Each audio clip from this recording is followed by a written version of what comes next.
सर्वोच्च अदालतका सर्वोच्च ठाउँमा पुगिसकेका बसिसकेका मान्छेहरूले सर्वोच्च अदालतलाई गलत ढङ्गले प्रभावित गर्ने, गुमराहमा पार्ने, अल्मल्याउने अथवा धम्काउने खालका कुनै पनि क्रियाकलाप उहाँहरूलाई गर्न सुहाउँदैन। उहाँहरूले बन्द गर्नु। स्वतन्त्र न्यायालयलाई लोकतन्त्रमा कदर गर्न सिक्नुपर्छ। स्वतन्त्र न्यायालयलाई कदर गर्न नजान्ने अनि लोकतन्त्र, न्यायालय, न्याय, संविधानका कुरा गर्ने, सडकबाट तपाईँ फैसला दिनुहुन्छ कि संवैधानिक परिषदबाट, संवैधानिक इजलासबाट? संविधानमा संवैधानिक इजलास छ। अहिले अति जान्ने सुन्ने अजासु भन्छ त्यस्ताहरू, अति जान्ने सुन्नेहरू केही निस्किएर संवैधानिक इजलासले हुँदैन भनेर, कुन संविधानले भन्यो तपाईँलाई संवैधानिक इजलासले हुँदैन भनेर? वास्तवमा उहाँहरूले जे भन्यो त्यही हुनुपर्ने, जुन इजलास भन्यो त्यही हुनुपर्ने, जे फैसला उहाँहरूले भन्नुहुन्छ त्यही फैसला गर्नुपर्ने हो भने अदालत किन चाहियो? अदालतै चाहिएन। उहाँहरूले भने अनुसारै हुनुपर्छ भने अदालतै चाहियो। म भन्न चाहन्छु, सम्मानित, स्वतन्त्र, सम्मानित न्यायपालिकाको कदर गर्न सिकौँ, कदर गरेर जाउँ। हामीले कहिल्यै पनि न्यायपालिकाका विरुद्ध नारा जुलुस गर्ने, अपमानित ढङ्गले न्यायपालिकाका विरुद्ध बोल्ने गरेनौँ। हुन त उहाँहरूको सभ्यता हामीले देखेका छौँ। राष्ट्रपतिका विरुद्ध मनपरी छारष्ट सभ्य समाजमा त्यस्तो बोलिँदैन। रक्सी भट्टीमा पनि त्यस्तो बोलेको सुनेको छैन। रक्सी भट्टीका बाटाका अगाडिबाट हिँड्दाखेरि पनि रक्सी भट्टीमा कराउँछन्, अलिक बेठिक शब्दहरू बोल्छन्, तर यति बेठिक प्रचण्ड माधवहरूको जुलुसमा बोलिने शब्दहरू कसैले पनि बोल्दैन। सम्मानित संस्थाहरूका विरुद्ध उहाँहरूको सभ्यताको स्तर त त्यो छ। राष्ट्रको प्रमुख संस्था, गणतन्त्रको प्रतीक संस्था, सर्वोच्च राष्ट्रको संस्था र सम्मान र गरिमा जहाँ राष्ट्रको छ, त्यस संस्थामाथि हिलो छ्याप्न लाज नमान्ने, त्यसका निम्ति माफी नमाग्ने, त्यसका निम्ति शरम नमान्ने अचम्मको संस्कृति उहाँहरूको छ। अदालतका विरुद्ध एकजना वकिलले लेखेछ, कत्रो बिरालोले त म्याउ म्याउ गर्न सुहाउँछ, सिंह भएर गर्जिन सुहाउँछ। एउटा वकिलले सिंह भएर गर्जिएर, वर्तमान सम्झिएर, भविष्य सम्झिएर फैसला गर्नु भनेर न्यायाधीशलाई अर्थ्य उपदेश दियो। धम्काएर वर्तमान पनि सम्झिनु अरे, भविष्य पनि सम्झिनु अरे, अनि मात्रै फैसला गर्नु अरे। के गर्छन् तिनले? न्यायालयको भविष्य, न्यायाधीशहरूको भविष्य के गर्छन् तिनले? भन्न खोजिया के? धम्काउन खोजिया के? यस्ताले लोकतन्त्रका कुरा गर्ने, जनताका बीचमा जाने कुरो लोकतन्त्र विरोधी भयो। जनताका विरुद्ध, जनताका बीचमा जाने कुरो लोकतन्त्र विरोधी हुँदैन। जनताका विरुद्ध जाने कुरो लोकतन्त्र विरोधी हो। त्यसकारण हामी जनताका बीचमा जाने कुरो गरेका छौँ, ताजा जनादेशका लागि जाने कुरा गरेका छौँ, संविधानको कार्यान्वयन गर्ने, लोकतन्त्रलाई अभ्यासमा लाने त्यही काम हामीले गरेका छौँ, त्यही कुरो गरेका छौँ। बहुमतको प्रधानमन्त्री, सर्वसम्मतको प्रधानमन्त्री मैले सरकार चलाउन उपयुक्त भएन, ताजा जनादेशका लागि जनताका बीचमा जान्छु भनिसकेपछि अर्को विकल्प छ संसदमा? फेरि अर्को विकल्पै छैन भने पुनर्स्थापना गरेर के गर्ने?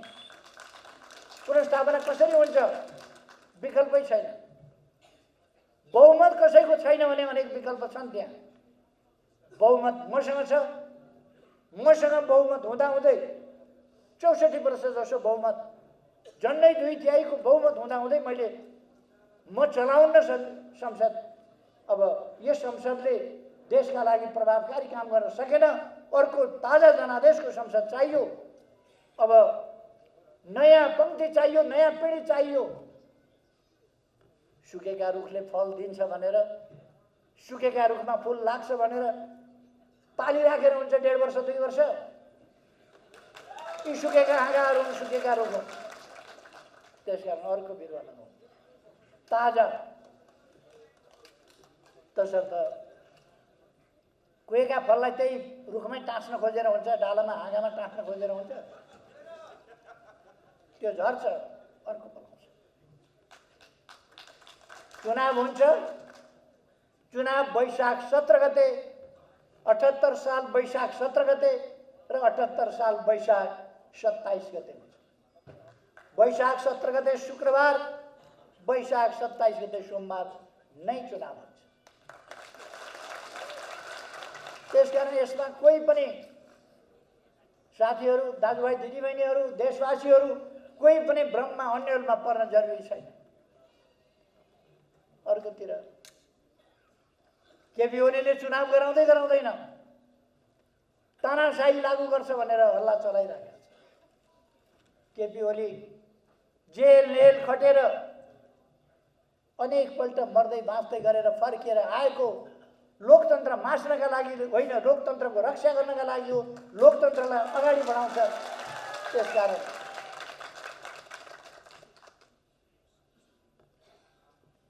चुनाव वैशाख 17 गते हुन्छ, चुनाव वैशाख 27 गते हुन्छ, 2 चरण। यसमा एक दिन पनि तलमाथि पर्दैन। साथीहरू चुनावको माहौल तयार गर्नुहोस्, चुनावको वातावरण तयार गर्नुहोस्, चुनावमा जानुहोस्। हामीले यसपल्ट आँधीबेहरी सिर्जना गर्नुपर्दछ, चुनावी वातावरणको जनलहर सिर्जना गर्नुपर्दछ।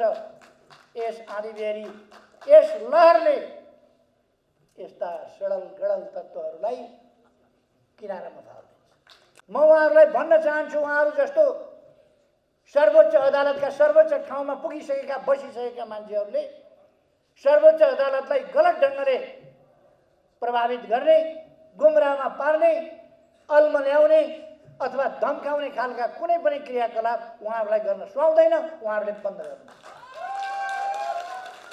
स्वतन्त्र न्यायालयलाई, लोकतन्त्रमा कदर गर्न सिक्नुपर्छ। स्वतन्त्र न्यायालयलाई कदर गर्न नजान्ने अनि लोकतन्त्र, न्यायालय, न्याय, संविधानका कुरा गर्ने, सडकबाट तपाईँ फैसला दिनुहुन्छ कि संवैधानिक परिषदबाट, संवैधानिक इजलासबाट? संविधानमा संवैधानिक इजलास छ। अहिले अति जान्ने सुन्ने अजासु भन्छ त्यस्ताहरू, अति जान्ने सुन्नेहरू केही निस्किएर संवैधानिक इजलासले हुँदैन भनेर, कुन संविधानले भन्यो तपाईँलाई संवैधानिक इजलासले हुँदैन भनेर? वास्तवमा उहाँहरूले जे भन्यो त्यही हुनुपर्ने, जुन इजलास भन्यो त्यही हुनुपर्ने, जे फैसला उहाँहरूले भन्नुहुन्छ त्यही फैसला गर्नुपर्ने हो भने अदालत किन चाहियो? अदालतै चाहिएन। उहाँहरूले भने अनुसारै हुनुपर्छ भने त अदालतै चाहियो। म भन्न चाहन्छु, सम्मानित, स्वतन्त्र, सम्मानित न्यायपालिकाको कदर गर्न सिकौँ, कदर गरेर जाउँ। हामीले कहिल्यै पनि न्यायपालिकाका विरुद्ध नारा जुलुस गर्ने, अपमानित ढङ्गले न्यायपालिकाका विरुद्ध बोल्ने गरेनौँ। हुन त उहाँहरूको सभ्यता हामीले देखेका छौँ। राष्ट्रपतिका विरुद्ध मनपरी छारष्ट सभ्य समाजमा त्यस्तो बोलिँदैन। रक्सी भट्टीमा पनि त्यस्तो बोलेको सुनेको छैन। रक्सी भट्टीका बाटाका अगाडिबाट हिँड्दाखेरि पनि रक्सी भट्टीमा कराउँछन्, अलिक बेठिक शब्दहरू बोल्छन्, तर यति बेठिक प्रचण्ड माधवहरूको जुलुसमा बोलिने शब्दहरू कसैले पनि बोल्दैन। सम्मानित संस्थाहरूका विरुद्ध उहाँहरूको सभ्यताको स्तर त त्यो छ। राष्ट्रको प्रमुख संस्था, गणतन्त्रको प्रतीक संस्था, सर्वोच्च राष्ट्रको संस्था र सम्मान र गरिमा जहाँ राष्ट्रको छ, त्यस संस्थामाथि ढिलो छ्याप्न लाज नमान्ने, त्यसका निम्ति माफी नमाग्ने, त्यसका निम्ति शरम नमान्ने अचम्मको संस्कृति उहाँहरूको छ। अदालतका विरुद्ध एकजना वकिलले लेखेछ, कत्रो बिरालोले त म्याउ म्याउ गर्न सुहाउँछ, सिंह भएर गर्जिन सुहाउँछ। एउटा वकिलले सिंह भएर गर्जिएर वर्तमान सम्झिएर भविष्य सम्झिएर फैसला गर्नु भनेर न्यायाधीशलाई अर्को उपदेश दिए। धम्काएर वर्तमान पनि सम्झिनु अरे, भविष्य पनि सम्झिनु अरे, अनि मात्रै फैसला गर्नु अरे। के गर्छन् तिनले? न्यायालयको भविष्य, न्यायाधीशहरूको भविष्य के गर्छन् तिनले? भन्न खोजिया के? धम्काउन खोजिया के?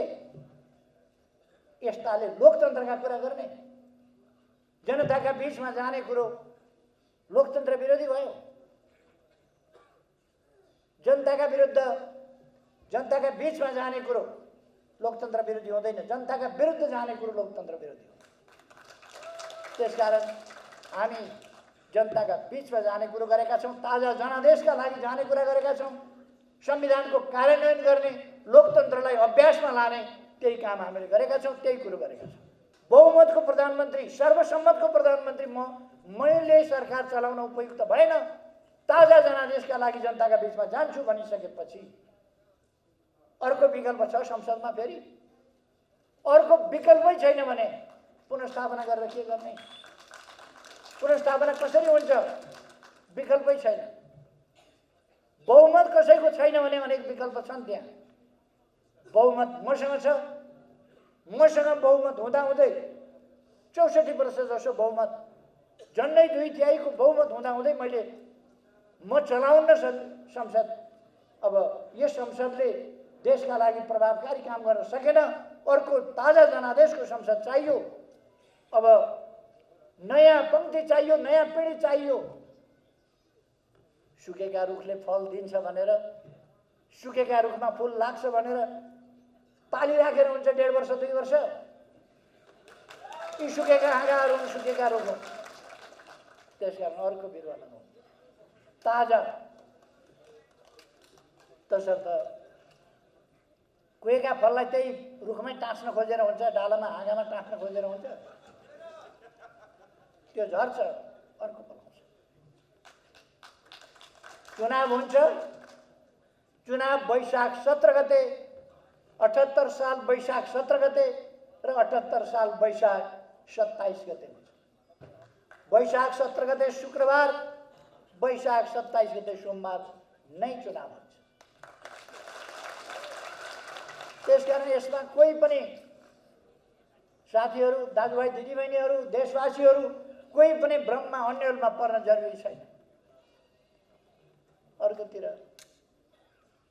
केपी ओलीले चुनाव गराउँदैन, तानाशाही लागू गर्छ भनेर हल्ला चलाइरहेको छ। केपी ओली जेल खटेर अनेकपल्ट मर्दै बाँच्दै गरेर फर्किएर आएको लोकतन्त्र मास्नका लागि होइन, लोकतन्त्रको रक्षा गर्नका लागि हो, लोकतन्त्रलाई अगाडि बढाउँछ। त्यसकारण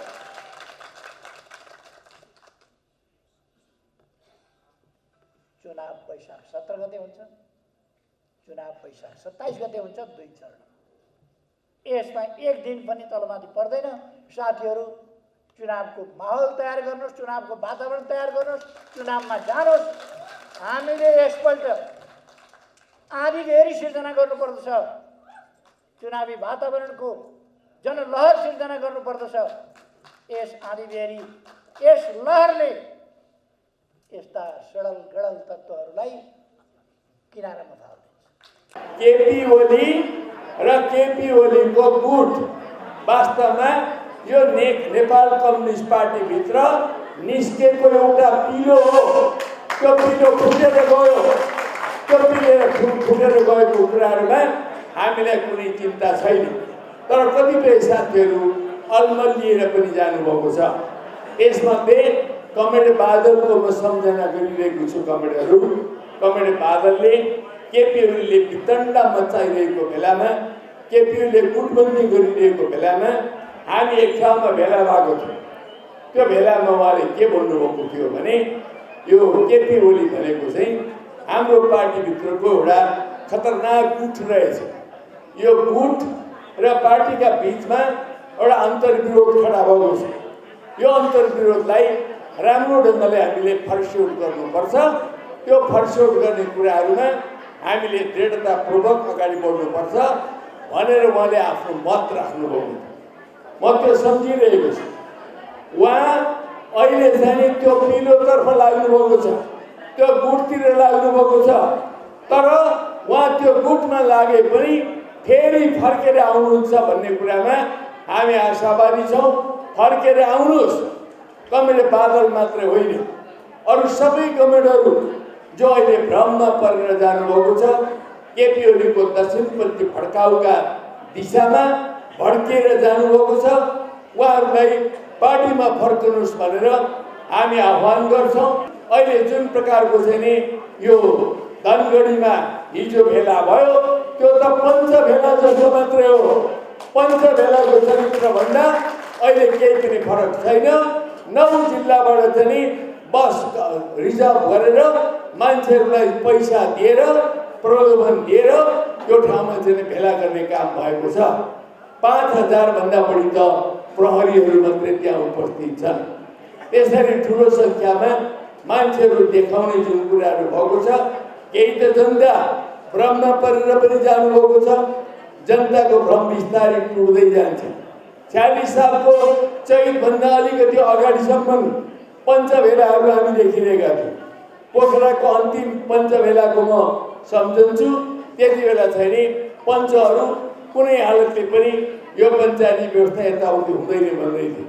तर जनआन्दोलनको आगो उठेपछि आखिरमा पञ्चहरूको यो 30 वर्षको इतिहासै अहिले मेटिएर गएको छ। हामीले 100 वर्षको तानाशाही राणा शासनलाई समाप्त गर्यौँ। 30 वर्षको पञ्चायती शासनलाई समाप्त गर्यौँ। ज्ञानेन्द्रको केही वर्षको तानाशाहीलाई समाप्त गर्यौँ। साँच्चै हो कुरा, हामीले आछ्यौँ खायौँ, बच्छौँ खायौँ। अहिले झुसेबारीले देखा परेको छ। यो झुसेबारीलाई पनि नेपाली जनताले तह लगाउँछन्। यस्ता तानाशाहहरू कहिलेकाहीँ जन्मन्छन्, कहिले हाम्रै गल्तीले जन्मन्छन्। हिटलर जन्मियो एउटा समाजवादी पार्टीबाट जन्मेको थियो, समाजवादी पार्टीबाट। आज कम्युनिस्ट पार्टीबाट केपी ओली जन्मियो। त्यसकारणले यस्ता तानाशाहहरू जन्मन्छन्। तर तानाशाहका विरुद्ध हामीले सङ्घर्ष गर्नुपर्ने हुन्छ। त्यो सङ्घर्षमा हामी दृढतापूर्वक लागौँ। यदि हामीले यो असंवैधानिक प्रतिगामी कदमलाई खारेज गरेर प्रतिसभा सुचारू गराउन सकेनौँ भने चुनाव पनि हुँदैन, संसद पनि हुँदैन र प्रतिगमनको दिशातिर देश जान्छ। यो कुरा हामीले बुझ्नुपर्छ र हर हालतमा प्रतिनिधि सभालाई सुचारू गर्ने गरी हामीले यो कदमलाई खारेज गराउनै पर्छ। त्यसको निम्ति सङ्घर्षलाई हामीले सशक्त रूपमा अगाडि बढाउनुपर्छ। सङ्घर्षको स्पिरिट चाहिएको अनि यो संयुक्त सङ्घर्ष भएन भने समन्वय गर्ने प्रयत्न गरिरहेका छौँ। अहिले काङ्ग्रेसले पनि कार्यक्रम घोषणा गरेको छ, जसपाले पनि कार्यक्रम घोषणा गरेको छ, अरू साना पार्टीहरूले पनि कार्यक्रम घोषणा गरेका छौँ। त्यसलाई समन्वय गर्दै संयुक्तको निम्ति हामी वातावरण बनाउने पहल गरिराखेका छौँ। तर मुख्य जिम्मा हामीले हुनुपर्छ। त्यस्तै गरी नागरिक समाजसँग अन्तर्क्रिया गरिराखेका छौँ। हामी सबै हिजो लोकतन्त्रको निम्ति सङ्घर्ष गर्ने नागरिक समाजका सबै अगुवाहरूलाई एक ठाउँमा राखेर हामीले अन्तर्क्रिया कार्यान्वयन गऱ्यौँ र सबैले भने अब यो केपी ओली सरकारको असंवैधानिक, अलोकतान्त्रिक र प्रतिगामी कदमको विरुद्ध सङ्घर्ष गर्नुको कुनै विकल्प छैन। तपाईँहरूले बरु अरू बेलैमा सचेत हुनु पर्थ्यो। तपाईँहरूका पनि केही कमी कमजोरी भए केपी जस्तो तानाशाहलाई पालेर तानाशाही कदम चाल्ने स्थितिसम्म पुग्न दिनुभयो भन्ने आलोचना हामीलाई छ। तर हामीले चाहिँ यो सबै मिलेर सङ्घर्ष गरेर यसलाई खारेज गरौँ भन्ने दिशातिर पुगिरहेका छौँ। हाम्रा पुर्खाले यो भूगोल हाम्रो बनाइदिए जसको यति सुन्दरता छ, संसारकै सुन्दरतम देशहरूमध्ये एउटा छ, जसको हावापानी यति राम्रो छ, जसमा विश्वभर उत्पादन हुने कृषि खाद्यान्न राम्रो वैज्ञानिक ढङ्गले खेती हुने यही उत्पादन हुन्छ, जसको जलस्रोत यति छ कहीँ एक थोपा खान नपाउने स्थिति छ पानी भने हाम्रो चाहिँ जल ऊर्जा होस्, सिँचाइ होस्, खानेपानी सबैलाई पुग्ने हामीसँग छ। हामीसँग जनशक्ति पनि त्यस्तै छ। यस्तो देश हाम्रा पुर्खाले थिए। हामी पुर्खालाई हामी के भन्छौँ? हाम्रो शहीदहरूलाई हामी के भन्छौँ? हामी नेपाली जनतालाई के भन्छौँ? यत्रो सुन्दर देश पाएर हामीले विकास समृद्धि भएन, समुन्नत नेपाल बनाउन सकिएन, 40 लाख श्रमिकहरूलाई रगत पसिना चुहाउन खाडी मुलुकमा पठाउनु पर्ने स्थिति भयो। अब अन्त गर्छौँ भनेर सङ्घर्ष गरौँ। लोकतन्त्र चाहिन्छ, लोकतन्त्र पछि चाहिँ हामी नेतृत्व गर्छौँ, त्यसपछि सक्छौँ हामी भनेर भन्यौँ। तर आज लोकतन्त्रको निम्ति लड्ने, लोकतन्त्र ल्याएर सामाजिक आर्थिक रूपान्तरण गर्छौँ र यो सुन्दर देशलाई, स्वाधीन देशलाई समुन्नत पनि बनाउँछौँ भनेर भन्ने, तर फेरि लोकतन्त्रका लुटेराहरू यही भित्रबाट जन्मनेर लोकतन्त्रको अपहरण गर्ने, फेरि प्रत्यागमन हुने र फेरि प्रत्यागमनको विरुद्ध सङ्घर्ष नै गर्नुपर्ने।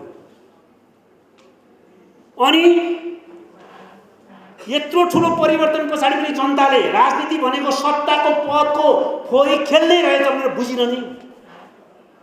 त्यसैले यो प्रतिगमनको खतराबाट देशलाई बचाउनको निम्ति राजनीतिलाई पनि सफा गर्नुपर्छ। आफ्नो पार्टीलाई पनि वैचारिक सांस्कृतिक रूपान्तरको अभियानबाट ढाल्नुपर्छ, गाल्नुपर्छ, सफा गर्नुपर्छ। तब मात्रै हामी फेरि प्रतिगमनका विरुद्ध लड्ने, प्रतिगमनकारीहरू आफ्नै पार्टीभित्र जन्मने स्थितिको अन्त गर्छौँ र राजनीतिलाई पदको, सत्ताको फोरी खेलको साधन बनाउने स्थितिबाट हामी मुक्त गर्न सक्छौँ र नेपाली जनताले, हाम्रा पुर्खाहरूले, हाम्रा शहीदहरूले हामीलाई जेको निम्ति चाहिँ आदेश दिएका थिए, जे अपेक्षा भएको थियो, त्यसलाई पुरा गर्न सक्छौँ।